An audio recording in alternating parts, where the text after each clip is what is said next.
And I've been in this game. I was blessed to start, like I said, in 2011 with an artist. So I started in the music side. Mm. So that's why I really got a lot of my start at. And I had a good friend at that time that wasn't famous. Now he's known, and I was able to do his whole brand and get him signed to Interscope and all of that. And he got a Mm. lot of big hits. So So after the artist, I what did you? stayed. I stayed in artists. I stayed in artists for about 6, 7 years, right? And then I transitioned to the businesses probably like a couple years ago. So you talking 2018? Yeah, yeah, pre COVID. Well, first I went from artists to the creatives, right? Okay. So I went to educating the creatives about business, right? Because I felt like a lot of and this a big thing I tell people, don't be scared to pivot. Right? A lot of people be stuck in one thing and they, oh, I just what I do. No, see where the marketplace is and how it's changing and trending, and you pivot, right? And stay in your lane though, but pivot and don't be scared to grow, right? And so I started off with the artists, and man, got a lot of artists signed, a lot of artists, right? And the reason why I'm saying I got them signed is because of I did all their music videos, all their photos, all of their content that Gotcha. look, So you doing visuals yeah, out the gate, like yeah. just everything. That's why you know about the Yeah, cameras. yeah, yeah, yeah. So I'm him, like, you know what I'm Okay. saying? And literally I was like, man, my mental, I started reading more, getting more educated. And I did movies. I did a movie. I was featured in like Forbes, all of that good stuff. And I spent a lot of money on that movie. And then I like, man, I need to do something else because I spent cash, right? And so then I started getting into financing, right? And understanding how America works. And if Mm. America a corporation and how this and that and just the growth. And then I started like, yo, most creatives don't know this shit, right? So I started teaching creatives business, right? I said, hey, most creatives are passion driven. They don't understand the business, the structure, how to build a company and really scale. They mostly one man army, right? Facts. And you can't scale like that, right? Mhm. And so then I was like, okay, cool, man. I started educating, did the courses and all that. And I'm like, you know what? I just want to focus on business. I can't be but begging nobody to get this information.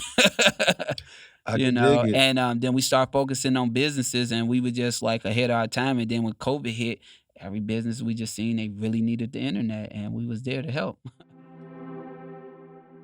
People of our color sometimes don't see the value in content. How do you break through to really like let them understand like this is a necessity for your brand and you need to invest into this? I think the blessing is by the time they get to me, they already know like, dang, I haven't been they haven't been putting in the work, right? And so they go solid after me because they look at like, dang, you so consistent. I want that. Right. So it's like I Mm. want that. So a lot of the people when they do get to us, they already ready. And the ones who don't get to us, they shouldn't even been to us, right? They don't make it, right? But the ones that get to us, they be ready to rock and roll. So I don't gotta do a lot of convincing. I just really put together a plan and make sure that it can help them, right? So I'm Mm. one of them people. I'm not so big on let me upsell on you. No, let me make sure we can help you. So because once you get in our system, once we onboard you, you in forever. Because we offer so much that we just don't share with the world. But as Mm. soon as you get in, you realize this a family. I got a full team, and every department can help you.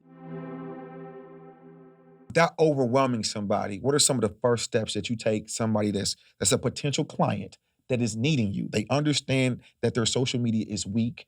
They may be shy, you know, they're not like really extroverts. Hmm. How do you start to what's the process of onboarding to get Oh with you? man, that's a blessing because my niche market is shyness, overthinkers, and people who can't stay consistent. So those are the entrepreneurs and the businesses I deal with, right? So first of all, if we niche them down, right? Because a Mhm. lot of times when they come in, their audience is so broad, right? So let's say if you selling real estate, you say, "Hey, I'm just selling real estate." No, what type of real estate? What lane? Oh, rentals? Oh, rehabs? Development? Where you at? Right? Okay, well, I do rentals, right? So we okay, well, you focus on rentals. So let's make sure all your content is addressed to that audience instead of being so broad. No, let the people know who you're talking to, right? And if you somebody shy and you're not the face of your brand, 9 times 10, if you shy, we get you out of that, right? Mm. And but it's the patience and the steps and everything that we do is step by step. So we'll have a strategy session, and inside of that strategy session, we'll create all of your piece of content that you got to shoot. Right. And so we take it piece by piece. And then while we on that strategy session, you actually doing real ads, real commercials, and we breaking it down, giving you our formula. And now by the time you get off that call, your shyness is almost over, right? And then what happens is because we practice, right? Because a lot of times they never practice. So they never really even got in front of the camera or had somebody to coach them in front of the camera, right? And so as soon as we get in the strategy session, that get done, they get happy, they know what to talk about. And then the shoot time, when we get to the shoot day, I'm patient. I'm beyond patient with you. I help you what to work with. And then as soon as you get through that first day, it's a wrap. Audience, man, you gotta serenade them. You know what I'm saying? You gotta make them fall in love with you. So what a lot of people do now is just try to hit, fuck on the first night. Hit them with the sale instantly. Blah, blah, blah. Now you gotta marinate. You gotta serenade them. You gotta make them know that you love them and you want to see them win. Give me an example, man. Man, let's say you trying to sell me this water. Instead of telling me all the benefits of the water, you just trying to throw it right at me, man. Come on, man. What you doing? I love it. Let me understand the minerals in this water. Why this water going to help me? What the benefits of staying hydrated versus dehydration? Like, really give me some value. Facts. Make me want to buy it and want to buy a lot of the water and not just this one bottle because you threw it at me. You know what I'm saying? So, I'm not going to lie to you. At first, I was so against lifestyle, right? So I was trying to stay low key, keep my money, not show it, not flaunt it, not do none of that. But then you got to realize who your audience is and what are their desires. So 9 times out of 10, their desires is to have that. So since they desires is to have that, you got to wear that. It's a costume. It's a uniform. And so by you wearing that uniform, it's like, oh my gosh, I want to spend money with them. Like even me, I bought a Bentley, right? When I'm a camera guy with a Bentley. So it's like, you don't see that. And so literally the next day I bought my Bentley, I probably made an extra 30,000 the next day only due to the fact I bought a Bentley. And they like, oh yeah, I really want to, you know what I'm saying? Because it's the minds. They like, man, I always desire to have that or whatever it may be. So it's the desires you planning too. And it's all psychology, right? I was against it. I'm like, man, I want to live like Buffett. I want to live like Mark Zuckerberg. Like, they wearing plain tees, but then you come to find out Mark Zuckerberg tees cost $400. Like these plain tees, like, this man really living a lifestyle. Oh, Banana Republic joint. Yeah, like his stuff is custom by a designer. It's $400 every t-shirt. And so you get to realize. That's bonkers. I'm like, oh, I thought that was H&M. But but then again, you realize they playing too. And you got to realize your audience. Your audience ain't corporate America. Your audience is your people, so you gotta resonate to them. And if they see the rappers with it and they willing to spend their lives on the rappers, they'll do the same for you. You gotta play it. At first, I was against it. I was against it for a long time. I was a ghost. Like my majority of my career, I stayed low key. I just came out, worked, went back in. I ain't want to play like that. Let's say you are an investor. You know what I'm saying? So not a teacher like myself, but an investor. How can your company support somebody who needs to build their brand, their content in their local market? You know what I'm saying? What are some things that they could do to really build their brand? Understand their market and what it is that they market needs, right? And really going into depth and fixing problems, right? And not just thinking, oh, this is a problem. No, go see what the problem is, right? And literally see what the big things are, the top 3 things that you can do to change your marketplace, right? So let's say if you're investing in what? Real estate? All right, cool. And you want to be seen or you just want to be in the back end with your money and you don't want to show the world? Want to be seen. All right, want to be seen. All right, top thing. All right, make sure that you do some free seminars to tell the people that's out there with whatever you buying. So if it's real estate, let them know that you here and you're investing in properties because it's a lot of people that know properties that need to be sold, just don't know that you the person to bring them to. Right? And then making sure that everybody eat game theory, right? Game theory, as long as everybody on the board eats and win, you'll forever win. And a lot of us don't understand that, right? They think they try to be crabs or they try to take so much. No, if we got to play, if I could eat, you can eat, he can eat, then we all win and we all gonna always bring deals to the table. But just making sure that you understand the principle about everybody win, making sure that you get it out there that you buy houses or whatever that you buy, and then letting the marketplace know what type of houses you buy, right? And then giving them value on ways that you will buy or ways that they can become something like you. Because a lot of people want to be like you. They just don't know that, right? So you teach them how they can be investors. If they got $10,000, how can they change that into investment? Create a partnership group, right? So this is a community. If you got 10, he got 10, he got 10. Now we got this money. Now let's go buy this property. And make sure that your brand look good, right? Another thing is people got poor quality content, right, that they put out. It looks like homemade shit, but you saying that you do this and do that. You worth this. If you worth this and you ain't putting no money into this, I don't believe you. I don't believe you. I look at people quality and content and see how much they invest in. I don't believe you if it look like trash. Gotcha. Because it don't cost that much to make your image look good. And if you seriously trying to take over the internet, you gotta look like something. So really just knowing your marketplace and being dominant. Number one guy, I want to be in the top 5. Top 5 in your city. If you ain't in the top 5, you gotta keep working. You see what I'm saying? And we all sometimes be in the top 5. Think about the billionaires. One of them, one year they'd be the richest man. Then next thing you know, you go down to number 2 or number 3. Right. You gotta keep working. A lot of people get comfortable. You might make your first million and be like, oh, this is it. Then you realize that shit water.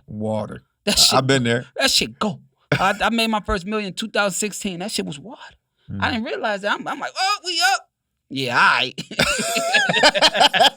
Yeah, all right. That shit goes because you got the overhead, right? So really just making sure that you know your market, you giving some value, making sure that you stay consistent, making sure that your image is together. I say that as an investor. Let us know that you're an investor. Give us tips about how we can work with you or how you want to work with the marketplace, whatever it may be, whichever spectrum you on.